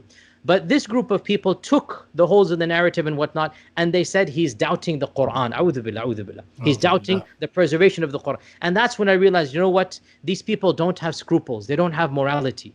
They're just going to do whatever. So I thought, it's just best that I, use a copyright card and just get rid of it, because they don't have scruples. I still believe if you listen to the entire interview, it's very clear that what they're deriving from it has nothing to do with what I myself said. Still, a better choice of wording could have been done. And this also shows you, like I said, the dangers of opening up this door when you're not qualified to criticize. This is not a topic that needs to be discussed on a YouTube video. You don't need to release an entire refutation of ahruf. Wallahi, anyway, let's not go down there. Ahruf is one of the most complicated topics in the entire ulum al-Quran. In the entire ulum al-Quran. If I hold a position that is minority, no problem. Let the ulama come. We can discuss as we have done. And we're going to go away with no problems. But when you get an ignoramus fool who thinks he knows when he doesn't know, a complete jahl murakkab, he doesn't even know. And wallahi, I have spoken with some of these people. I have to tell them, have you read this book? No, I haven't. Have you read that book written in 350 years? No, I haven't. Have you read the position of Imam so-and-so? No, I haven't. I said to one of these brothers, Ya akhi, you haven't even read the basic stuff and you think you're qualified to criticize me? You haven't even done the research, and you think that because you've never heard of it, this must be a dhal mudil position. That's why criticism should be done by the people who are qualified to do so. Sheikh, back. This is the example of this, Yaqi. So if we talk about when this leak initially took place, there was obviously one prominent online figure who was associated with that da'wah who made a video and he did the rounds and got a fair amount of views. Am I correct, Sheikh, that there was some engagement between yourself and this individual prior to the release of this video? I have to think, should I? I don't like to give attention to such people because I really view... So I guess what I'm trying to get is that did you identify the lack of knowledge that you're claiming during those interactions? That's the point I'm trying to make. That's very clear. That's very clear. There's no question about that. Okay. And I don't want to get too much, but it is also very clear that drama was intended to be created. It could have been minimized. No, because you weren't the only person that they pursued. Our own Murabbi and teacher, Sheikh Haytham, and others were part of that witch hunt as well for other unrelated. But they didn't need to even create any drama. They had access to me and to people around me, and it could have been clarified in a very easy manner. But to me, it appears that there was an intentional desire, for whatever reason. I'm not opening their hearts if they really, really thought that I'm semi-murtad and I should be exposed for the benefit of the ummah, or were there other ulterior motives? Because unfortunately, brother, may Allah protect you and grant me ikhlas, but ya akhi, if you have a lecture refuting YQ and you're a nobody, it's going to get 20,000 hits over a night, you know? And we've seen this with when I gave the answer about asking the dead, and I said that, it's haram and you should not do it. People who were unknown released very harsh language, and their YouTube videos are in the hundreds of thousands. YQ is promoting shirk. Subhanallah. I mean, this is the position of Ibn Hajar. Was he promoting shirk as well? This is the position of a Suyuti. You're going to say, so again, and I didn't even respond to them, just silence. And I gave the Najdi lecture because of this, right? This is the problem when people who are not qualified get into the refutation culture. You become somebody who drama is associated with your name. And now that you have nothing, you don't have knowledge to give to the people. All you're doing is criticizing others. So you become, like a worn out stereo, just, going round and round. All you can do is Sheikh Haytham this, Abu Sulaiman this, Abu Yasir this, Abu Isa this, just constantly. All you can do is constantly criticize other people, and that becomes your da'wah because you have nothing else to give to the people. I think the less attention we give to that group and just concentrate on preaching and teaching, which is, inshallah, if you look at my lectures, the majority of my 99 inshallah percent is just lecture series, benefit, whatnot. Once in a while, you have to correct somebody else. That's done generically, and then leave it on after that. Right. Sheikh, bringing the podcast to a close to our concluding topic, there's a reason why I saved this particular topic towards the end, because, again, correct me if I'm wrong, the gist that I'm getting from our conversation today, whether it be your realizations of certain positions of the past, changing those positions, prioritizing unity in terms of the Ummah's reality, whether it be in the West or in the Muslim world and so forth. I've saved the discussion of revival and Muslim unity towards the end because I feel, if I'm correct, Sheikh, is that one of the reasons of your change in positions or your journey has been geared towards this greater objective of Muslim unity. Would I be correct in understanding that? We all wished for the revival of the Ummah. That's what we're doing. We all wish, and we are seeing a type of revival that is different from the 60s and 70s and 80s. Alhamdulillah. So yes. Okay. No question. So before we go into this concluding topic of discussion, just like there were some quick-fire questions to begin with, there's some quick-fire questions to close with. I want to ask you some questions. I know some of these questions are not straight yes or no questions, so we will be elaborating on them. But just from your study of Islamic history, especially the early centuries, I want to ask you some questions. From your reading of this particular subject matter, if you have ever researched it, is there any Shari'i premise to have two Khulafa within normative Sunni Islam? It was a necessary, not evil, it was just a necessary reality for the bulk of the Ummah. That's always been the case, number one. Number two, when you study history, you also realize that the notion of one Khalifa doesn't mean central power. The Mughals, for all practical purposes, they were independent. They were, even though they didn't call themselves the Khalifa, they really, generally speaking, for their 350 whatever years, they had nothing to do with the Ottoman Empire. Yes, there's a token, appreciation, but they are independent. So this notion of one unified Khilafah, it's never been like that. Even when we had one Khalifa, you have many dynasties within the empire. Sheikh, but would you say that happened more towards the Abbasid period? During the Umayyad, there was quite a centralized state, especially the early period. Yeah, because it's too fast to develop dynasties. That's simply the perks of being the first. It's just too fast to develop dynasties to that level. The Umayyads were only in for 93 years. I mean, how much can you possibly do in 93 years? Number one. Number two, the kernels of those dynasties were planted. And all you need to do is look at, the Umayyad dynasty itself and how it was planted in the time of the Khulafa Rashidun. Enough said. The kernels were planted. You can't help it. That's the way of the world. So the historical reality is that we have never had the type of global infrastructural unity that some people imagine of the past. It's always been somewhat, if not somewhat, completely, disconnected. It's always, you can't expect the Muslims of, let's say Uzbekistan to be under the same government as the Muslims, that were in Morocco and have the same types of policies. The two were, for practical purposes, completely separate, politically speaking, completely disconnected from each other for the bulk of their existence. So yes, one thing is theory, one thing is reality. Theoretically, two Khulafa have been around for a long time. Realistically, what does it mean, two khulafa? When even one khalifa does not actually, what's the point of one khalifa in some central place in Baghdad when, let's say, generically, 70% of the ummah will do nothing if the khalifa commands them to do it? They're completely, for practical purposes, they're disconnected. Wouldn't it be the case that when you look at the works of, let's say, Imam al-Mawardi, Al-Ahkam al-Sultaniya, Imam Juwayni, and all theoretical, great works, bro, keep them in theory. Were they ever actually, and again, this is going to get me into trouble with some groups of people. Read your histories, man. Read your histories. It's so frustrating to me that people extrapolate utopic, mythological, romanticized notions of the past. Mawardi is writing as a literally a person in an ivory tower. Like literally he's an academic. Okay, and that's the ideal, should be the case. Excellent.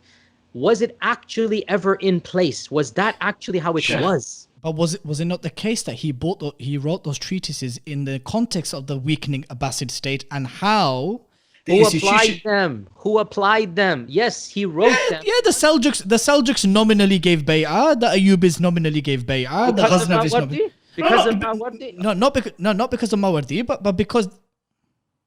Again, so Dilly, there's a lot to be said here. You know my background. I know your background, by the way. Yes, so okay. I know where you're coming from as well. Look, let me just jump the gun and just lay the beans out, as they say. Isn't there a balance between cynicism and excessive utopianism? Surely there's a balance between that. Because there has been cases of sin. Because the Ottomans had a very centralized state for the best part of 250 years. They needed modernity to do that. They needed the 1800s and the telegraph and whatnot to begin those types of things. Okay, by the way. Now, look, Dilly, again, let me just lay my cards out on the table very clearly. I am not opposed to those trends that are emphasizing Khilafah and political Islam. I don't view them as deviants or heretics. I believe a spectrum of diversity is healthy for the ummah in this regard. And I believe that live and let live in this case. Okay. What I problematize is that when these trends and the people involved with them get involved in sectarianism and refuting other Muslims more than they get involved with their own goal.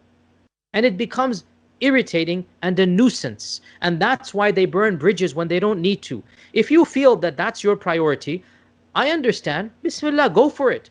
But to blame me or others for your priority not having been enacted, bro, all you're doing is just criticizing other people for doing good when all you do is criticize. And again, the latest example, I was raising funds for Palestine after what happened in Aqsa, raising funds for hospitals to treat wounded people, in the uprising last month, right? You know what I'm talking about, right? Yes. Wallahi, like a dozen people, some of them, no mentioning names, you know them, senior members of this movement in the West, in Australia and other places. And all they're doing is criticizing. Until we establish the Khilafah, these funds are useless. Ya akhi, a'udhu billah. What is your problem, man? These are people dying in the hospital, right? And all you're talking about is a Khilafah. I need to treat the wounded. Either you treat them, or you let me raise funds, or you establish the Khilafah. All you can do for most of these critics, which is why it's so frustrating, is to criticize everybody else who's not on your wavelength, while you get nothing done. And that's why it becomes frustrating. I have nothing against your utopic vision. By the way, that's another problem. You have no idea what the Khilafah actually was. We lost Palestine. We lost Palestine under the Khilafah. We regained it not because of the Khilafah, but because Salah ad-Din broke away and became independent. Go read your history. Again, this utopic understanding of what the Khilafah is. Wallahi, you wonder, have they read one chapter in one book of any classical history? You think poverty is going to be eliminated under the Khilafah? You think prostitution is going to be gone? Nobody's going to drink alcohol? Wallahi, you have no idea of Islamic history if that's your vision. But that's what they think, that a Khilafah will solve everything. You know what?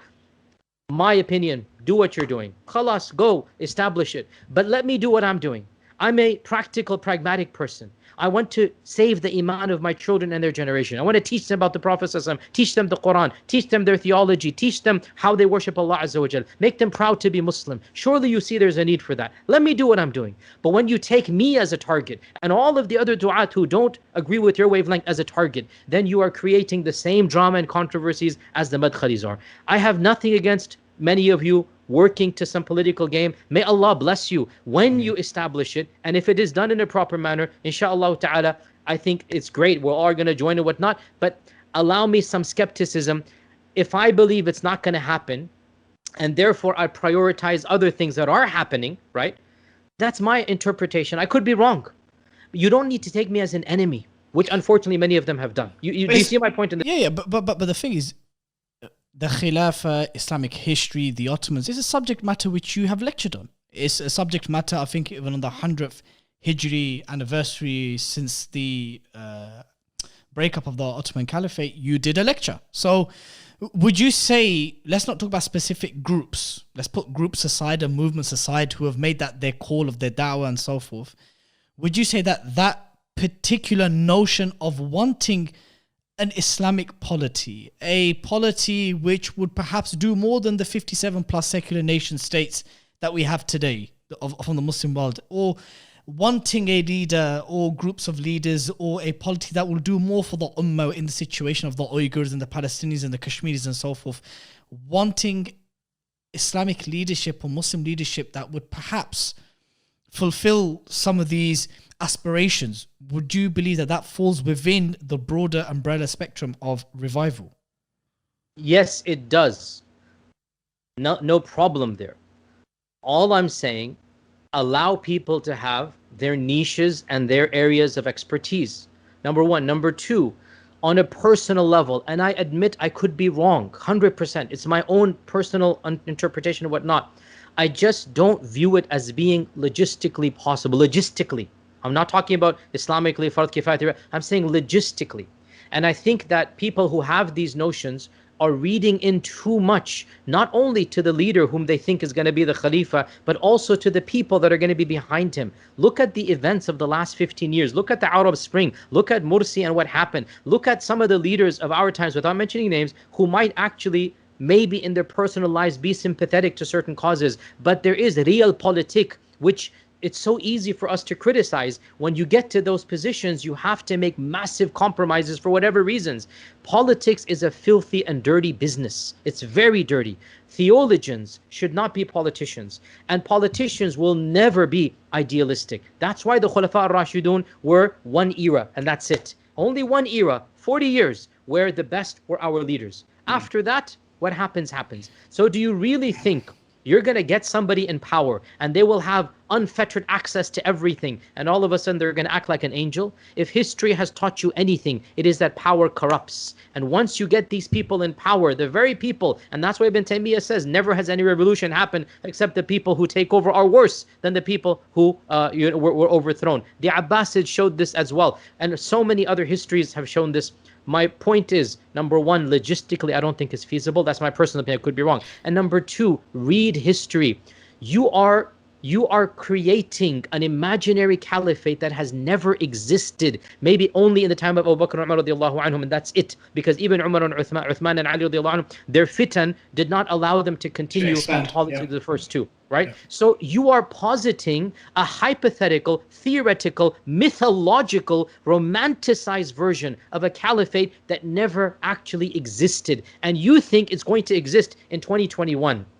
You know, allow me to be skeptical, but I'm not dismissing your goals, because in the end of the day, it's good to daydream, and it's good to have high aspirations, and it's good to romanticize and think, because maybe out of 20,000 people, if one is successful, good for you. So that's why I'm saying, you do what you're doing. I'm not opposing you. I'm not standing in your path, but I have one life to live. And I have certain talents, and I have certain responsibilities, and I think I'm doing the best for who I am and doing what I'm doing. And I am gently saying to those other brothers on those strands, stop targeting other du'at if they don't agree with your wavelength and platform. Do what you're doing. Create whatever, grandiose visions you have, implement them, and maybe, just maybe, if you're successful, the very people you're criticizing will actually end up supporting you. Because whether you know it or not, inshallah ta'ala, our niyyah is the betterment of the ummah. Our goal is the same. Stop making enemies out of us and concentrate on the goal. You have a different way. I wish you all the best. I have my way, and I think I'm doing what I can do best for the talents that Allah Azza wa Jal has given me. Sheikh, are you acquainted with Dr. Uwaymir Anjum from Yaqeen Institute? Yes, I know him very well, yes. Okay, and so obviously I had the pleasure of having him on the podcast, I believe a couple of months ago, and it made me think, when you were talking about logistically not possible in 2021, the logistical problem that you're talking about, are you referring to the nation state or the existing world order in the way it's set up with everything? The nation state, the existing world order, and also a very awkward reality, which Sheikh Akram said it much more bluntly than I would ever say. Leave it to him. I have an interview with Sheikh Akram about this as well. Just I asked him this question about Khilafah and whatnot in my interview with him. The reality of the ummah itself and how strict you can be with them. Is the ummah willing to live up to the notions and standards that you think a khilafah is going to bring about? Maybe the ummah itself is not willing to get to that level. And if anything, the Arab Spring and what happened with, Egypt should be a wake-up call that practicing Muslims flip sides.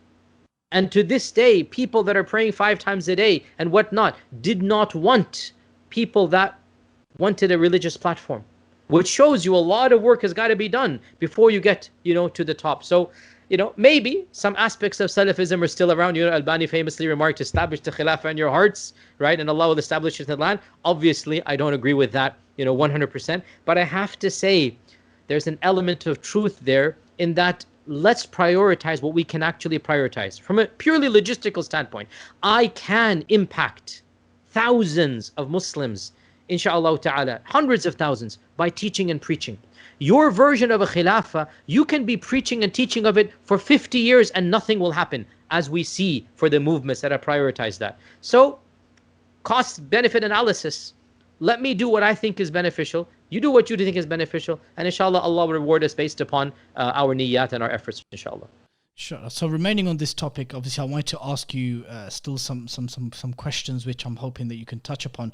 Are you then saying that however a caliphate or a khilafah, whether it is one which is espoused and described by some of the revivalist groups and political movements, or one, if you've ever given some thought about, are you saying that such a polity would be impossible in light of the nation state? Impossible is a big word. Who am I to say? Unrealistic, difficult. Yeah, that's probably better. But I will be, look, Dilly, this is my personal opinion. I could be wrong. Am I not allowed to have an opinion? People get so flustered. It's my opinion. How would you have an Islamic state disconnected from the global system? You can't have banks in there. Disconnected from the UN. Look, sorry to bring this up. ISIS tried, whatever their version was. The Taliban tried, whatever their version was. Okay? How are you going to have a group of people disconnected from the infrastructure of the world? Will your own people want to live under that type of system that are going to be support? So allow me some skepticism. And you know what? I could be wrong. But show me rather than taking me as an enemy. In your lecture, the Sahaba series, you did the... the Sahaba series, where you spoke about the Khilafah Rashideen. And when you spoke about the assassination, the death of Ali radiallahu anh, you mentioned the hadith in Musnad Ahmad, the very well cited, commonly cited one about there will be, after Nabuwa, there will be Khilafah Rashida and so forth. And then you actually said that you personally believe that we're at that latter stage. Do you recall the segment that I'm talking about? Are you still of that position? Yeah, it's a personal opinion. I could be wrong. It's a personal opinion. Yeah. Okay. This is a tyrannical phase of the ummah, and we should emphasize practical change from within rather than through politics. I am still on that overall. I feel it is more useful for the bulk of the scholars to make sure we preserve our iman, rather than to get involved in abstract notions of a political caliphate. It's not going to happen. That's my personal view. And yes, I do believe that. And Allahu A'lam, are we going to have a political system before the Mahdi comes or not? Allahu A'lam. There's another issue. I believe in the coming of the Mahdi. I believe. It's in the hadith, The Mahdi will unify. What we learn in the hadith is that one of the biggest civil wars in the ummah will occur in the time of the Mahdi. Wouldn't it be between the 3 sons of the Khalifa? Yes. So a Khilafah is already established. 3 sons of the Khalifa could mean 3 princes. You don't have to be technical. The technical Khilafah doesn't have to be referred to in this. Just like when the Prophet says wajib in the hadith, it doesn't mean the technical wajib. You know, that's reading in too much. Okay. The hadith that taking a bath is wajib on every Muslim. There's a hadith like this. Our scholars say when our Prophet is saying wajib, he's not indicating the wujub of the usul al-fiqh scholars, which is going to come in 100 years, right? What's he stressing? That the urgency? Yes. The importance? Yeah. Yes. So the point being, he says, three sons of the Khalifa. It doesn't have to mean, and by the way, this would go against your notion of one Khilafah anyway. It would also go against the notion of unified. Because even if you were to say there were three actual Khalifas, well, they're having a civil war. But my interpretation is you're reading in too much with the term Khalifa. Three rulers, three princes. They're having a massive civil war. The haram itself is involved. So I'm just positing, hear me out. Don't make tabdi' of me. No, never. If we're gonna have civil wars all the way to the coming of the Mahdi, what does that indicate? I'll just leave it at that, and then allow me some skepticism and allow me to do what I think I'm good at. And I'm allowing you, bro, you don't have to follow my opinion. It's an ijtihadi position, man. I don't know the future. But if I have a gut feeling or instinct, and because of that and my reading of history and my knowledge of whatever Allah has blessed me with, I'm pursuing a different path than you, so be it. I am not criminalizing you, considering you to be a deviant, even stopping you in your efforts. Do what you're doing, but I will problematize your problematization of me. That's where I'm going to say you're wasting my time and yours, and you're creating controversy in the ummah. Another, from your reading and research within the usul of this subject matter, do you personally hold the position or would follow the position that a Khalifa would have to be Qurayshi of Qurayshi lineage? So ideally, yes. Realistically, no. Meaning, the default is we want. So when you don't have a Qurashi Khalifa, you go with what you have. So were the Ottomans not our Khulafa for 500 years? Are you going to hold that position? That's a position that, yes, you can theoretically hold, but you're going to destroy much of Islamic history. The hadith is in Sahih Muslim. As a Sunni Muslim, mainstream Sunni Muslim, I respect Bukhari and Muslim too much to open up this door that some of our revisionists have done. I don't believe we should do this. I believe it is safest to, unless there's a very specific reason, but anything in Bukhari and Muslim, I believe that we should accept it as a part of our heritage, generally speaking. Yes, certain hadith, again, not getting technical, but you get my point here. Yes. Epistemologically, Bukhari and Muslim occupy a very high place. This hadith is in Sahih Muslim, that the Khilafah is going to be from the Quraysh. And if only two people were alive, one of them Qurashi, he should be the Khalifa. Okay, we accept it.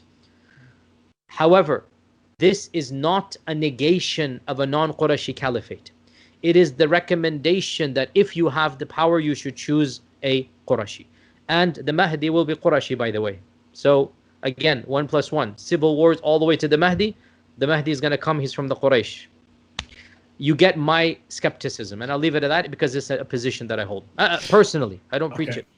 During your conversations with Mufti Quran, rahimahullah, about the hudud and its implementation or its non-implementation in the context of nation states and so forth, did the conversation ever occur that in the absence of an imam or a sultan or a khalifa, that is there even a need or a legitimacy to implement the hudud? In the absence of Islamic courts, is there a need to implement the hudud? Were these conversations? No, I didn't speak to him specifically about that, but I know from my conversations with him that we were on the same wavelength. And that wavelength is, as Muslim minorities in South Africa and America and in Canada and whatnot, we are not calling for this.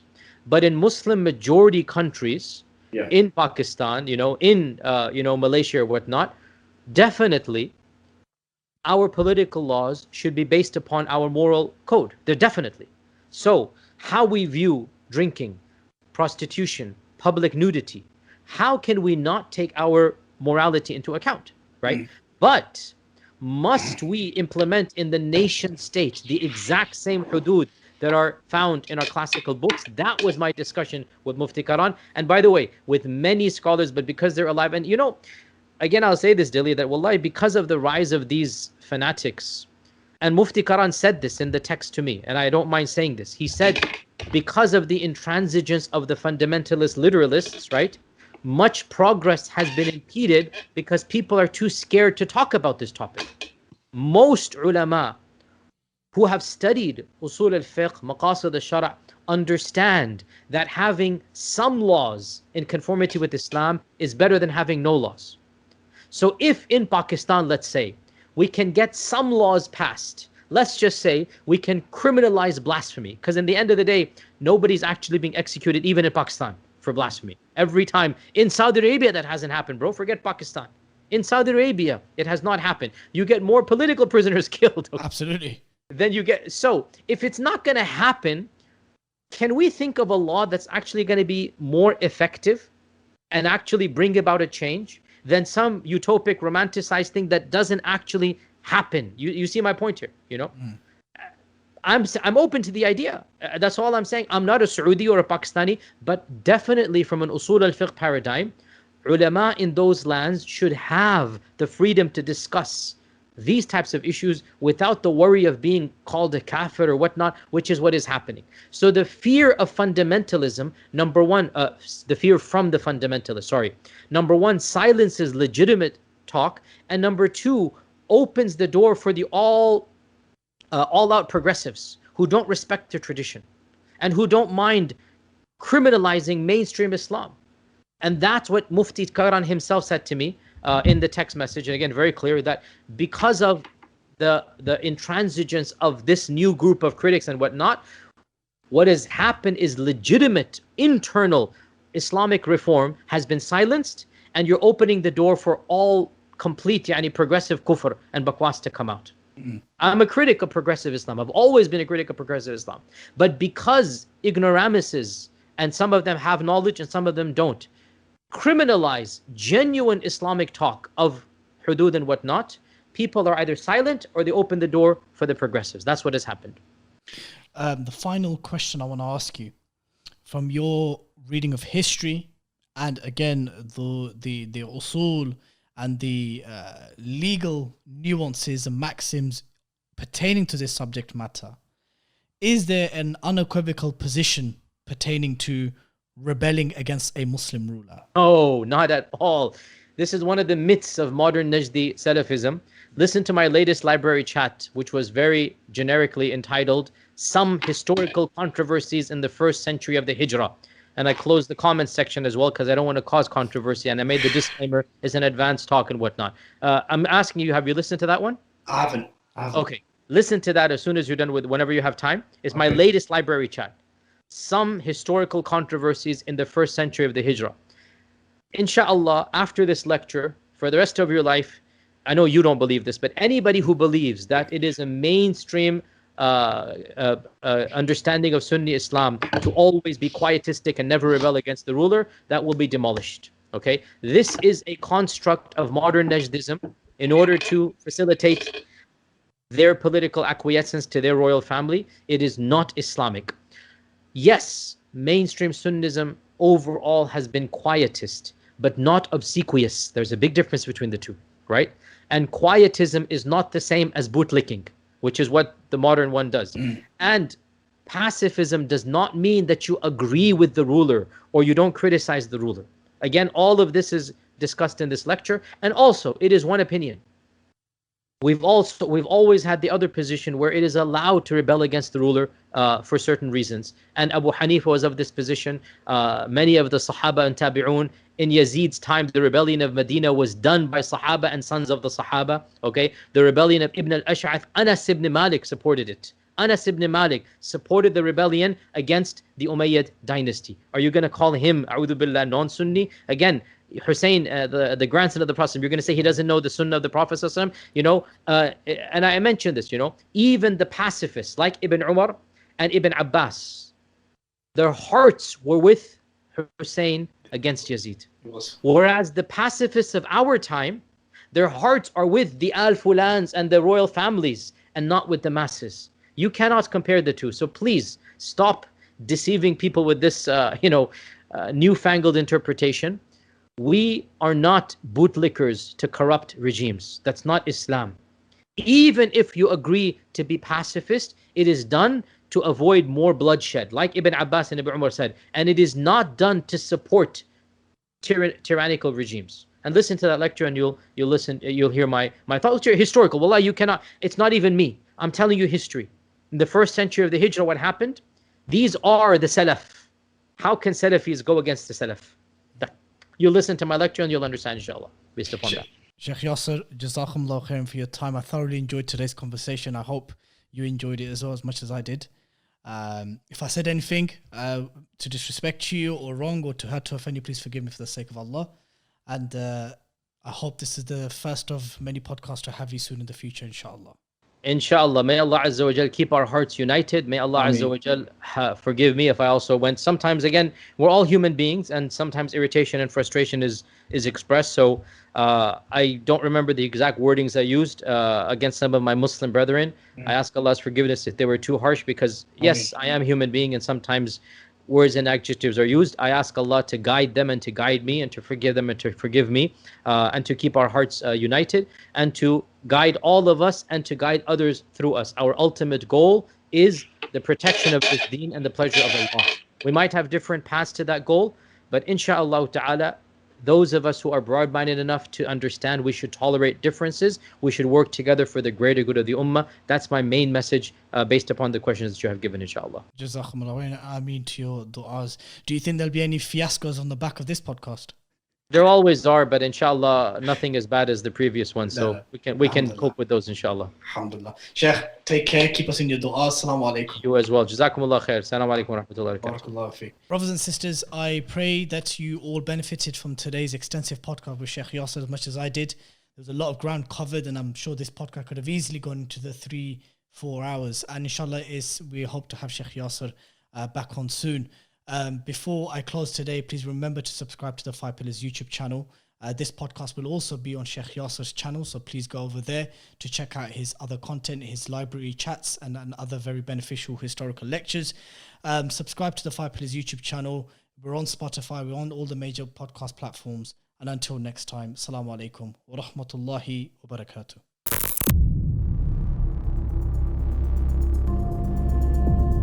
Blood Brothers Podcast, 5 Pillars Production.